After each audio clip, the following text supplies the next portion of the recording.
I've tried to cut back. I guess I don't have enough willpower. I went to a barbecue where I didn't drink a thing. Next day, I was 4 kilos over. Who knew there was so much water in watermelon? I'm diabetic, and when my blood sugar changes, I gotta have something to drink. After dialysis, I'm always super thirsty. Sometimes I put back the water they just took off.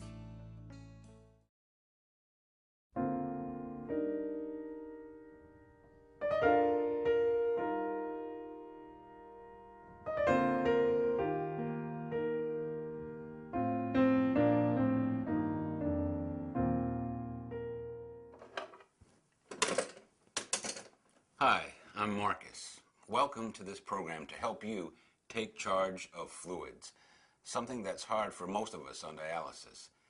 I know firsthand that living on dialysis can be tough. In this program, we're going to look at some ways I learned to better manage fluids. I've had lots of help. I'm Gina, and I'm a social worker. Marcus is one of the many people I work with that have trouble limiting fluids. It's gotten to where I don't even have to think about it all the time anymore. Now, managing my fluids is pretty much a habit, I guess. But that's not what it was like at the beginning. My first year on dialysis, it was hard. Some good days, but more bad ones. I remember this one weekend. I'm cleaning out the garage. Before I knew it, I drank a huge pitcher of iced tea. So, of course, when Monday comes around and I get on the scale, the nurse can't believe it, neither could I.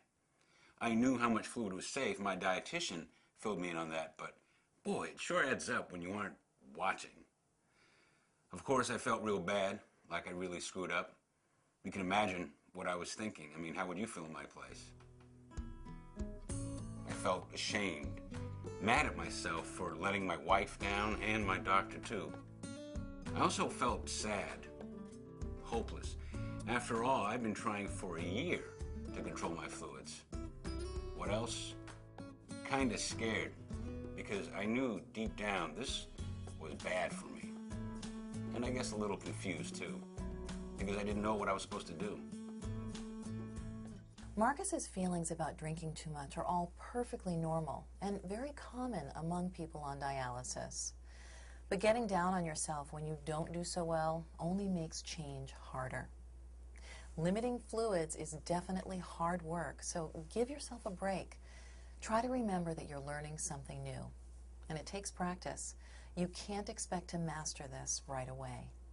I started talking about it to a woman at the clinic, Iris. She knows a lot. Trouble with fluids? I know just what to do. Believe me, I've picked up a lot. There was this guy, a total salt freak, even salted his fruit. His wife told him, get that salt shaker right off the table and put it out of reach. Now, that was hard, but he did it. And now he and his wife cook up some fancy meals using other seasonings. Swears the food tastes even better. Another friend admits that he is a chip-aholic. He claims his trick for food shopping is to completely skip the chips aisle. He calls it the aisle of doom, because nothing good happens there. Oh, I almost forgot. I used to leave dialysis, and every time I'd head straight to a fast food restaurant and order a super-sized drink. They told me I should skip fast food restaurants altogether, but I said that was just too much to ask. Instead, I decided to nurse a cup of ice water through the whole meal to control my thirst. I've got it under control. I'm still working on cutting back on those French fries, though. My wife and I tried a bunch of the stuff Iris talked about. Not the fancy recipes, though. Neither one of us is much on cooking. Within a week, my dry weight was a lot closer to my goal. And dialysis got easier because I didn't have all that extra fluid and cramps. I figured I got it made, right? I was feeling a lot better, looking forward to a weekend of football, and more football. Then Monday comes around. By Monday, Marcus's weight was again way too high. Turns out he was caught up in the game and drank too much. He was having some trouble breathing, and the doctor and nurses were worried about his heart. The doctor came by and said I was having trouble breathing because extra fluid was stressing my heart. Because of this stress from excess fluids, your heart can't pump well. Fluid builds up in the tissues and in the lungs. This is called edema or swelling and can be seen in the ankles or feet. Excess fluid buildup also makes it harder to breathe, and trouble breathing is often a sign of congestive heart failure. Extra fluid is hard on the heart in several different ways. It weakens the heart. It also raises blood pressure, and that can cause arteries to get narrower, which can lead to blood clots. Almost 1/2 of people on dialysis die of heart disease, so it's important to control what you drink. But the good news is, by lowering your average fluid gains by just 1/2 kilo, it's possible for you to reduce your risk. It also helps to lower your blood pressure. Your nurse can advise you how to do that. It was scary. I know the doctor meant well, but all that stuff about heart disease and stroke, I just wound up feeling worse, kind of numb. I mean, it's so hard to pay attention all the time. It was clear to all of us on his dialysis team that Marcus needed help. This wasn't about a lack of willpower. He just needed some new habits so it would be easier. I started by asking him a few questions. Her questions really made me think. First, what do I like about drinking? Well, it instantly takes away the pain of thirst. That feels good. Second, what don't I like about drinking? I hate feeling like I can't breathe, like I'm drowning. Next, what might be hard about changing? Not being able to drink with the guys like before. And last, what would be good about drinking less? Well, I'd sure feel proud of myself like I did when I quit smoking. And I'd breathe better. Just by thinking about the answers to those questions, Marcus seemed energized again. He was ready to try a 4-step plan that's worked for lots of people on dialysis. He'd already made a few changes at home. Now it was time for some new tools. We wanted him to identify the thoughts, feelings, and situations when he was likely to drink the most.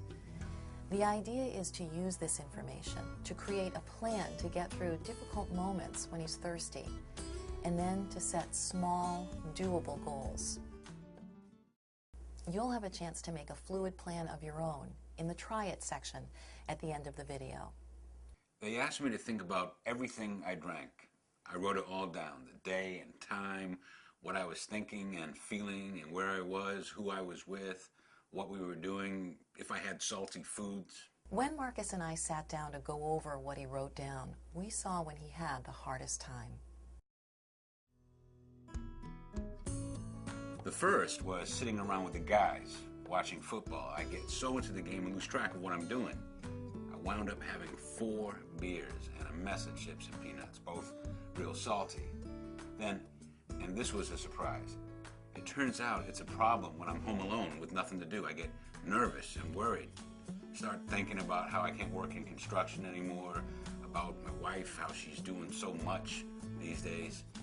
And I saw from my notes that when I was feeling this way, I drank more fluid without even paying attention.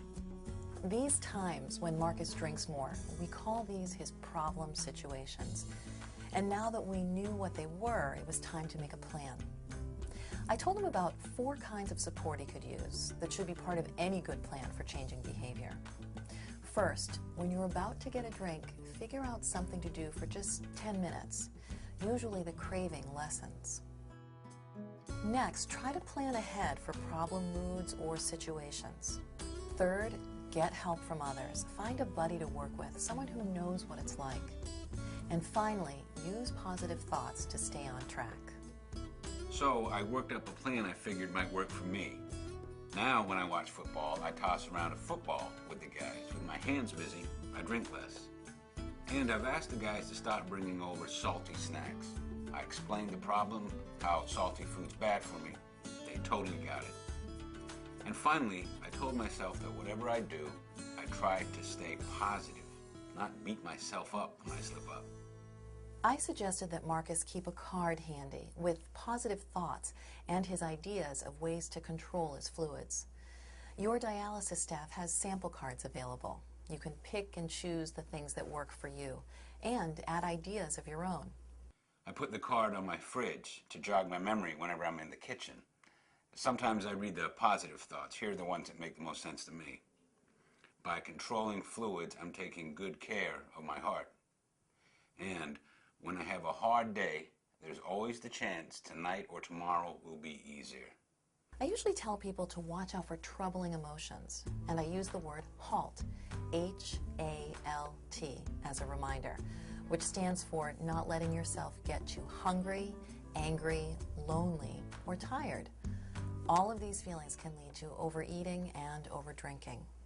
So now, instead of sitting around the house worrying, I've started building storage shelves in the garage. It makes my wife happy, and it keeps me out of trouble. I'm having more good days than bad ones now. You just have to keep moving forward and trying different things, one step at a time, you know. Hey, if I can do it, so can you. Let your social worker or dietitian know if you'd like to talk more about this program. So now, let's review 4 steps that can help you take charge of fluids. Number 1, make whatever changes you can around the house. Smaller cups, spices instead of salt when cooking, lemons or sugar-free candy when you're thirsty. 2, keep track of your drinking patterns to help you figure out when you drink too much. 3, make a plan. Find new ways to tackle your problem times and situations, other things to do instead of drink. And 4, set small goals. Do the simple and easy things first, the ones you are willing and able to change right away, because you want a plan that's going to be successful. As you start working on your own plan, remember, managing your fluids is hard work for everybody. It takes lots of practice, and you might have some ups and downs along the way, but you can feel in control again.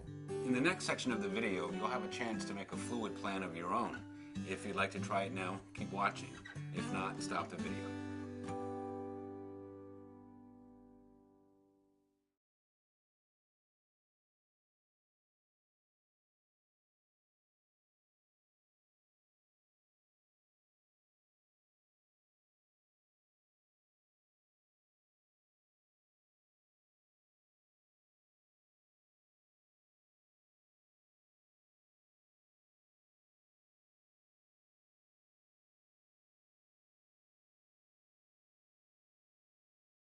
Now it's your turn, your chance to improve your own handling of fluids.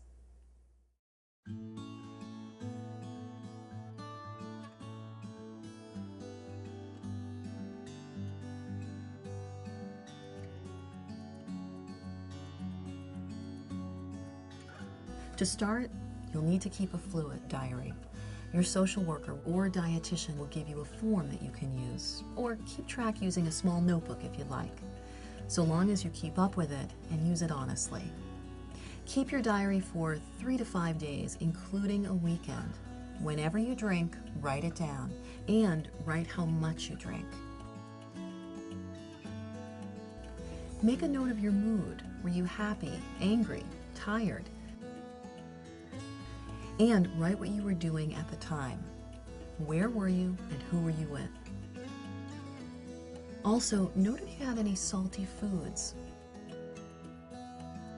After a few days, you can begin looking over your diary to answer these questions. It helps to do this with your social worker or dietitian. Did you drink more when you were feeling a certain way? Were certain activities, people, or places more likely to be associated with drinking too much? If so, these are your problem situations. Everybody has them. Your next step is to choose one problem area to work on. Create a plan to help you through this situation without drinking too much. Remember, one small step at a time, and pick an easy one to start. Your social worker will give you a reminder card with lots of ideas. Focus on the 1 or 2 ideas you think will best help you reduce your drinking in your problem situation. The staff will follow up with you in a week or so and help you notice the progress that you are making. If you'd like to view this program at home, ask the staff if you can borrow a copy. Good luck.